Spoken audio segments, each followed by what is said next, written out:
Hi, viewer. Welcome to Mind. Assistant. Nepal.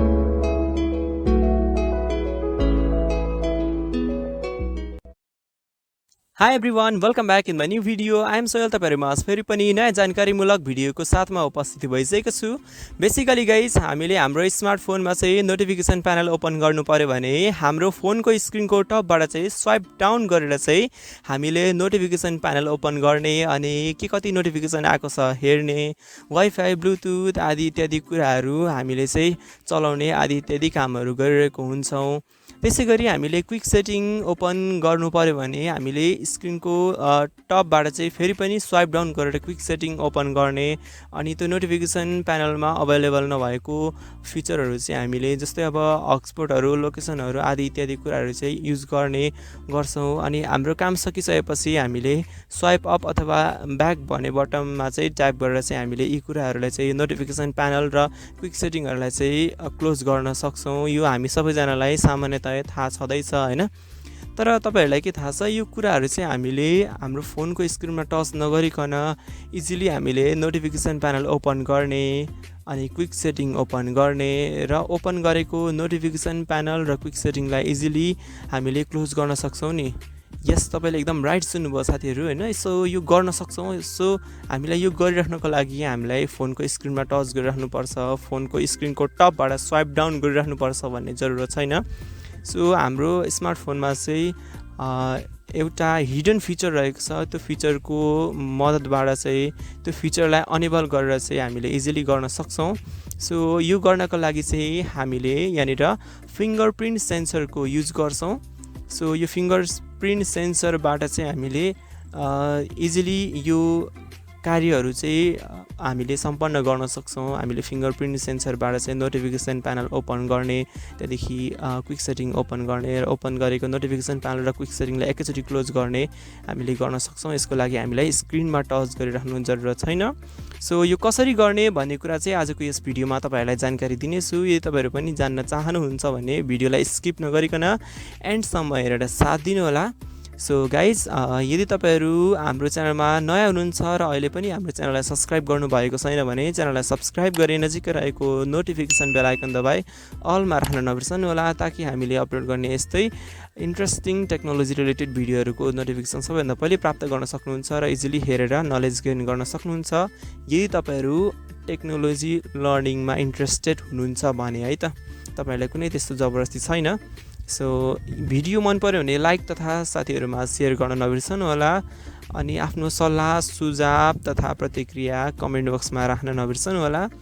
So यदि तपाईहरु यस्तै खालको Android tips and tricks related video हेर्न चाहनुहुन्छ भने हामीले Android tutorial tips and tricks भनेर एउटा प्लेलिस्ट बनाएर राखेको छौँ। उक्त प्लेलिस्ट भिजिट गर्न नबिर्सनु होला। उक्त प्लेलिस्टको लिङ्क तपाईहरुलाई डिस्क्रिप्सन बक्समा पनि राखिदिनेछु। त्यहाँबाट पनि तपाईहरुले प्लेलिस्ट भिजिट गरेर नलेज गेन गर्नुहोला। सो यो फिचर चाहिँ स्यामसङ डिभाइसहरुमा अभाइलेबल रहेको छ हैन। सो अन्य डिभाइसहरुमा मैले चेकआउट गर्दाखेरि फेला पारेको छैन। यदि मैले अन्य डिभाइसहरुमा भेटाएँ भने यसबारेमा तपाईहरुलाई आगामी दिनमा भिडियो क्रिएट गर्नेछु, भिडियो बनाउनेछु। करेन्टली चाहिँ मैले स्यामसङ डिभाइसमा यो फिचर अभाइलेबल भएको हुनाले यो स्यामसङ युजरहरुको लागि रहेको छ। यो भिडियो चाहिँ स्पेशली अन्य युजरहरुले, अन्य डिभाइस युजरहरुले नि एज अ नलेजको रूपमा तपाईहरुले हेर्न सक्नुहुन्छ। सो आजको यस भिडियोलाई सुरु गरौँ। Keep watching, keep doing and keep learning. Let's start guys. अहिले यहाँनिर फोनको स्क्रिनमा आइसकेको छु।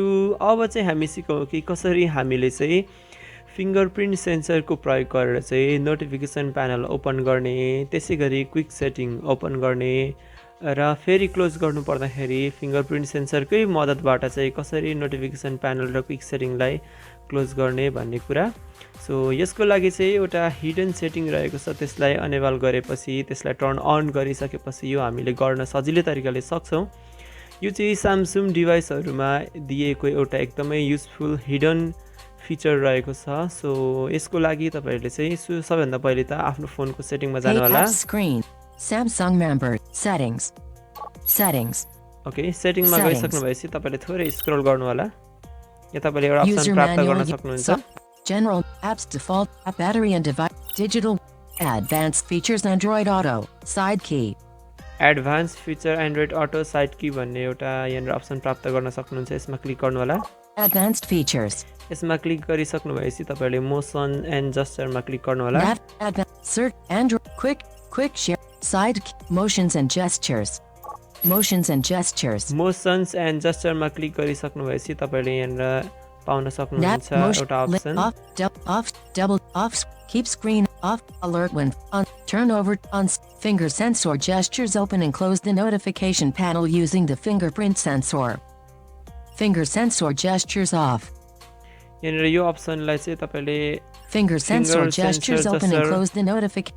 Open and close the notification भनेर भनेको छ Finger sensor gestures off. यो फिंगर सेन्सर जेस्चर अफ हुन्छ यसलाई अन गर्नु होला क्लिक गरेर यति गरिसक्नु भएपछि तपाईले चाहिँ स्क्रिनमा टच नगरिकन डाइरेक्ट तपाईको फिंगर प्रिन्ट सेन्सर जहाँनिर छ त्यहाँबाट चाहिँ तपाईले नोटिफिकेसन प्यानल ओपन गर्ने त्यहाँदेखि क्विक सेटिङ प्यानल पनि ओपन गर्ने त्यसैगरी ती दुईटै कुरालाई क्लोज गर्ने आदि इत्यादि कुराहरू गर्न सक्नुहुन्छ Camera. यति अन गरिसकेपछि तपाई ब्याक आउन सक्नुहुन्छ है सो अब तपाईले तपाईको जहाँनिर तपाईको फिंगरप्रिन्ट सेन्सर रहेको छ त्यहाँनिर तपाईले स्वाइप डाउन गर्नु होला स्वाइप डाउन गर्नु होला त्यसपछि तपाईको यो नोटिफिकेसन प्यानल खुल्छ जस्तै मैले यहाँ स्क्रिनमा कतै टच गरेको छैन अब म फिंगरप्रिन्ट सेन्सरमा स्वाइप डाउन गर्छु हेर्नुस् Notification shade. नोटिफिकेसन खुल्यो अब फेरि म यहाँनिर फेरि एकचोटी स्वाइप डाउन गरेर क्विक सेटिङ खुल्छ हेर्नुस् Quick settings. क्विक सेटिङ खुल्यो अब यसरी तपाईले स्वाइप डाउन गरेर एकचोटी स्वाइप डाउन गर्नुभयो भने नोटिफिकेसन प्यानल खुल्छ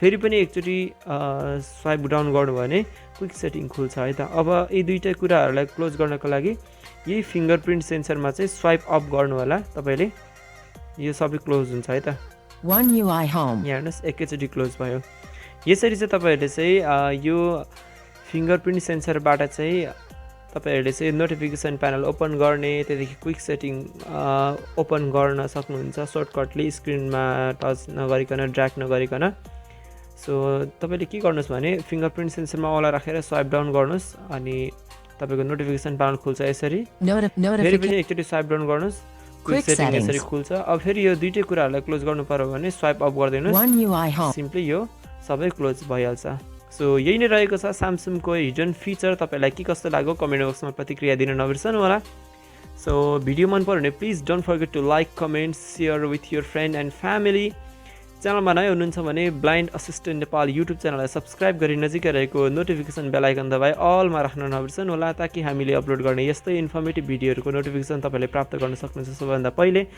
र तपाईहरुले चाहिँ भिडियो हेरेर नलेज गेन गर्न सक्नुहुन्छ आजको यस भिडियोमा यति नै अर्को यस्तै इन्फर्मेटिभ भिडियोमा पुनः हामी उपस्थित हुने नै छौं thanks for watching this video keep smiling keep happy keep doing keep learning stay safe take care bye bye all